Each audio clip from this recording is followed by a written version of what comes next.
ప్రియులారా, దేవుని యొక్క మహాకృపను బట్టి మనందరం కూడా క్రీస్తు యేసుక్రీస్తు వారిని అంగీకరించాం. అయితే అంగీకరించిన తర్వాత వాక్యానుసారంగా మన జీవితాన్ని కట్టుకునే విషయంలో, అనగా ఆత్మ సంబంధమైన ఆలోచనలతోటి దేవుని చిత్త ప్రకారంగా మన జీవితాలను కట్టుకునే క్రమంలో అందరం కూడా ఎక్కడో ఒక దగ్గర విఫలమవుతూనే ఉంటాము. ఎక్కువ మంది కొన్ని సందర్భాల్లో ఫెయిల్ అయిపోయినా, కొద్దిమంది మాత్రం అనేకమైన విషయాల్లో ఫెయిల్ అవుతూ ఉంటారు. మరి అనేకమైన విషయాల్లో ఫెయిల్ అయ్యే కొద్దిమంది అవ్వచ్చు, లేదు అంటే కనుక కొన్ని విషయాల్లో ఫెయిల్ అయ్యే అనేక మంది కావచ్చు. అసలు ఎందుకు ఫెయిల్ అవుతున్నారు? వాక్యానుసారంగా ఎందుకు వాళ్ళ జీవితాలను కట్టుకోలేకపోతున్నారు? శ్రమలు లేనప్పుడు, సమస్యలు లేనప్పుడు, శోధనలు రానప్పుడు స్థిరంగా నిలబడి, మరి సమస్యలు వచ్చినప్పుడు ఎందుకు పడిపోతున్నారు? ఎందుకు వాళ్ళ యొక్క ఆత్మీయ జీవితం అనేది దెబ్బతింటుంది అని మనం ఆలోచించినట్లయితే కనుక, మనం ఈరోజు కొద్ది నిమిషాలు కనుక దీని మీద మనం శ్రద్ధ పెట్టినట్లయితే అందులో మనం ఏదో ఒక కోణంలో ఉండే ఉంటాం, ఏదో ఒక కోవలో ఉండే ఉంటాం. ఐదర్ కొన్ని విషయాల్లో పడిపోయే వ్యక్తిగానైనా ఉండుంటాము, లేదు అంటే కనుక అనేకమైన విషయాల్లో పడిపోయే వ్యక్తిగానైనా ఉండుంటాము. ఏదేమైనప్పటికీ ఎక్కడో ఒక దగ్గర మొత్తానికి మనం పడిపోతున్నాం కదా, ఎందుకు నిలబడలేకపోతున్నాము, దీనికి సరైనటువంటి సమాధానం ఏంటి అని గనక మనం వెతకగలిగినట్లయితే కనుక మనందరికీ తెలిసినటువంటి విషయమే, ఎప్పుడు మనం మాట్లాడుకునే విషయమే. అదేంటంటే, ఇసుక మీద ఇల్లు కట్టుకున్నటువంటి వాడు వానలు, వరదలు, గాలులు, తుఫానులు వంటి వచ్చినప్పుడు వాడి ఇల్లు కూలిపోతుంది.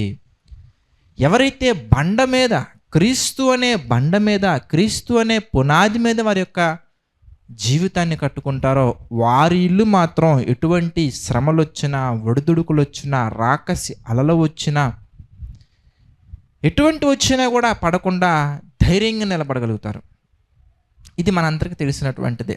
అయితే దీంతో పాటుగా నెక్స్ట్ లెవెల్కి వెళ్ళి మనం మరొక విషయాన్ని తెలుసుకునే ప్రయత్నం చేద్దాం. అదేంటంటే, మనం సామెతల గ్రంథం చదువుకున్నప్పుడు చాలామంది మనలో ఎక్కువగా సామెతల గ్రంథం చదవటానికి ఇష్టపడుతూ ఉంటారు. అయితే చదువుకుంటూ వెళ్ళిపోతాం. అది ప్రతి ఒక్కరు చేసే పొరపాటు అండి.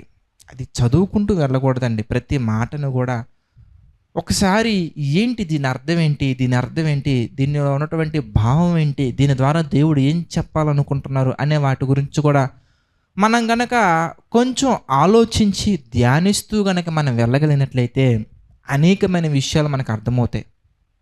అయితే ఇందులో ఈరోజు మనల్ని ఒకవేళ మనం గనక వాక్యాన్ని ధ్యానించగలిగినట్లయితే గనక మనల్ని ఆలోచింపజేసే అనేకమైన సంగతులలో కొన్ని సంగతుల గురించి ఈరోజు మనం చూద్దాం. అదేంటంటే, సామెతల గ్రంథము 1వ అధ్యాయము 2వ వచనం మనం చూద్దాం. సామెతల గ్రంథము 1వ అధ్యాయము 2వ వచనం గనక మనం ఈ సందర్భంలో ఒకసారి చూడగలిగినట్లయితే, లేదా 1వ వచనం నుంచి మనం చూద్దామండి. దావీదు కుమారుడును ఇశ్రాయేలు రాజునైన సొలొమోను సామెతలు. అయితే ఈ సామెతల గురించి మాట్లాడుతూ, జ్ఞానమును ఉపదేశమును అభ్యసించుటకును, 2వ వచనం, జ్ఞానమును ఉపదేశమును అభ్యసించుటకును, వివేక సల్లాపములను గ్రహించుటకును, నీతి, 3వ వచనం, నీతి న్యాయ యథార్థతలను అనుసరించుట యందు బుద్ధి కుశలత ఇచ్చు ఉపదేశమునందుటకును, జ్ఞానము లేని వారికి బుద్ధి కలిగించుటకును, యవనులకు తెలివియు వివేచనయు పుట్టించుటకును తగిన సామెతలు. ఇందులో మీరు ఆలోచించినట్లయితే సిమిలారిటీగా కనిపించే కొన్ని విషయాలు మనం చూద్దాం. ఏంటంటే, అది జ్ఞానము, వివేకము మనకి చాలా సిమిలర్గా, అంటే ఒకే రకంగా మనకు కనబడుతున్నప్పటికీ అందులో చాలా వ్యత్యాసం ఉందండి. జ్ఞానానికి, వివేకానికి, లేదా జ్ఞానానికి, వివేచనకు మనం ఆలోచించినట్లయితే చాలా డిఫరెన్స్ ఉంది. అందుకే మీరు చూస్తే 5వ వచనం మనం చూద్దాం. సామెతల గ్రంథం 1వ అధ్యాయం 5వ వచనం మనం చూస్తే, జ్ఞానము గలవాడు విని పాండిత్యము వృద్ధి చేసుకొనును, వివేకము గలవాడు విని నీతి సూత్రములను సంపాదించుకొనును. అంటే ఎవరికైతే జ్ఞానం ఉంటుందో వాళ్ళు జ్ఞానము కలిగినటువంటి వారు కనుక ఈ సామెతలను గురించి ఒకవేళ ధ్యానించినట్లయితే వాళ్ళకి పాండిత్యము వస్తుంది. పాండిత్యం అనగానే ఎక్స్పీరియన్స్, లేదంటే ఎక్స్పర్ట్ అయిపోతారు వాళ్ళు. అంటే మాటల యందును కార్యముల యందును ఒక విషయం గురించి మాట్లాడవలసిన అవసరం వచ్చినప్పుడు ఏ విధంగా మాట్లాడాలి, ఎలా మాట్లాడాలి, ఏం మాట్లాడాలి అనే వాటి మీద నాలెడ్జ్ వచ్చేస్తుంది. నాలెడ్జ్ అంటే ఎలా ఉండాలి, ఎలా చేయాలి, ఎలా చేయకూడదు అనే వాటి మీద ఒక పరిపూర్ణమైన అవగాహన వచ్చేస్తుంది జ్ఞానం కలిగినటువంటి వారు కనుక ఇవి చదివితే. జ్ఞానం లేని వారు చదివితే వారు బుద్ధి సంపాదించుకుంటారు, అనగా జ్ఞానాన్ని సంపాదించుకుంటారు. ఇప్పుడు ఇవన్నీ ఒకే రకంగా మనకు కనిపించినా కానీ రెండు మెయిన్ వాటి గురించి నేను ఈరోజు మాట్లాడాలనుకుంటున్నాను. అదేంటంటే జ్ఞానము, వివేకము. ఇప్పుడు జ్ఞానము గలవారు ఏం చేస్తారంటే ఈ సామెతలు చదువుకున్నప్పుడు పాండిత్యాన్ని సంపాదించుకుంటారు. మరి వివేకము గలవారు ఏం చేస్తారయ్యా అంటే అవి విన్న తర్వాత, ఈ సామెతలు ధ్యానించిన తర్వాత నీతి సూత్రాలు, సచ్ ఎ గ్రేట్ వర్డ్. చూడండి, వివేకము గలవాడు ఏం చేస్తున్నాడంటే ఆలకించి నీతి సూత్రములు. 5వ వచనం మనం చూద్దాం. జ్ఞానము గలవాడు విని పాండిత్యము వృద్ధి చేసుకొనును, వివేకము గలవాడు ఆలకించి నీతి సూత్రములను సంపాదించుకొనును. ఇదేంటి నీతి సూత్రములను ఉంది అనగానే సింపుల్ అండి. మనం అర్థం చేసుకోవటం కోసం సింపుల్గా మనకి అర్థమయ్యే విధంగా నేను కొన్ని విషయాలు మీతో ప్రస్తావిస్తాను. అదేంటంటే, నిన్ను కుడి చెంప మీద కొట్టువాని వైపునకు ఎడం చెంప కూడా చూపించాలి. ఇది దేవుడు చెప్పింది. ఒకప్పుడు మనకి ఆ విషయం కూడా తెలియదు. ప్రభువులోకి రాకముందు యేసుప్రభు వారి గురించినటువంటి అవగాహన లేనప్పుడు, యేసుప్రభు వారి గురించినటువంటి పరిపూర్ణమైనటువంటి ఆ అవగాహన లేనప్పుడు మనకి యేసుక్రీస్తు వారి యొక్క బోధలలో ఉన్నటువంటి ప్రాముఖ్యమైన విషయాలు మనకు తెలియదు.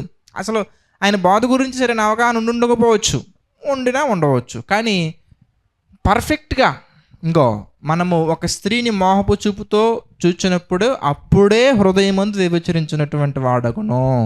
అంటే వ్యభిచారం అనగానే డెఫినేషన్ అనేది ఒకప్పుడు మనకు తెలియదు. కానీ వాక్యాన్ని మనం ధ్యానించినప్పుడు ఆ జ్ఞానం మనకు వస్తుంది. ఏంటి వ్యభిచారం అంటే ఏంటి అనగానే ఒక స్త్రీని మోహపు చూపుతో చూడటమే వ్యభిచారం. కోప్పడితే ఏమవుద్ది? కోపపడకూడి అంటారండి దేవుడు. కోపపడకండి. మీ కోపంలో మీరు కోపపడినప్పుడు ఏమవుతుందయ్యా అంటే ఆ పగ, ఆ కోపం అనేది మీ అంతరంగముల యందు సుఖ నివాసము చేయును. పగ పెట్టుకోకండి, చింతించకండి, ఆనందించండి, పైనున్న వాటి మీదనే మీరు దృష్టి పెట్టండి. మీరు ఈ లోకమునకు వెలుగై ఉన్నారు, మీరు ఈ లోకమునకు ఉప్పై ఉన్నారు. మీరు చీకటిలో నుండి ఆశ్చర్యకరమైన తన వెలుగులోకి వచ్చినటువంటి ప్రజలు, మీరు పరిశుద్ధ జనము, ఏర్పరచబడిన వంశము. మనం బాప్తిస్మం తీసుకోవాలి, ఇలానే తీసుకోవాలి. ఇదిగో బాప్తిస్మం తీసుకోవడం వల్ల ఇన్ని ఉపయోగాలు ఉన్నాయి. పరిశుద్ధాత్మ యొక్క క్రియలు ఎలా ఉంటాయి, పరిశుద్ధాత్మ యొక్క పనులు ఈ విధంగా ఉంటాయి, పరిశుద్ధాత్మ సహవాసం అనేది ఎంత గొప్పగా ఉంటుంది, యేసు ప్రభువు వారితో అంటుకట్టబడి మనం జీవించాలి. ఇవన్నీ కూడా ఒకప్పుడు మనకు తెలియదండి. అసలు మనం ఎవరము, ఎందుకు పుట్టామో, ఎందుకు ఈ భూమి మీదకి వచ్చామో, మనం చేయవలసిన పనులేంటి, చేస్తున్న పనులేంటి, ఎలా ఉండాలి, ఎలా ఉండకూడదు, ఎలా ఉంటే మనం పరలోకాన్ని చేరుకుంటాము, ఎలా ఉండకపోతే దేవునికి కోపం వస్తుంది, ఎలా ఉంటే ఆయన సంతోషిస్తారు, ఏ విషయాలు దేవుడు సంతోషిస్తారు, మనలో ఏ విషయాలు ఉండకూడదు. ఇదంతా కూడా ఏంటంటే నాలెడ్జ్. వీటి గురించినటువంటి ఇసుమంతా కూడా మనకి ఒకప్పుడు తెలియదు. ఎప్పుడైతే దేవుని యొక్క సన్నిధిలోకి మనం రావటం ప్రారంభించామో, ఎప్పుడైతే దేవుని గురించినటువంటి ఆలోచన మనం తెలుసుకుంటున్నామో, ఎప్పుడైతే దేవుని ప్రణాళికను మనం తెలుసుకునే ప్రయత్నం మనం చేస్తున్నామో, అప్పుడు అనేకమైన విషయాల మీద మనకి జ్ఞానం అనేది వస్తుంది.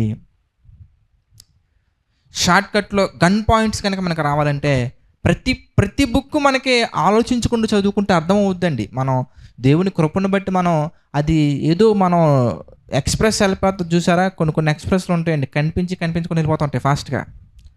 అట్లాగా మనల్ని వెనకాల ఏదో ఒక డాగ్ తరుముతున్నట్టుగా మనం ఒక అధ్యాయాన్ని మొత్తం మనం ఫాస్ట్ చదువుకుంటూ వెళ్ళిపోయాం అనుకోండి, మనకి ఏం రాదండి. నిజంగా రాదండి.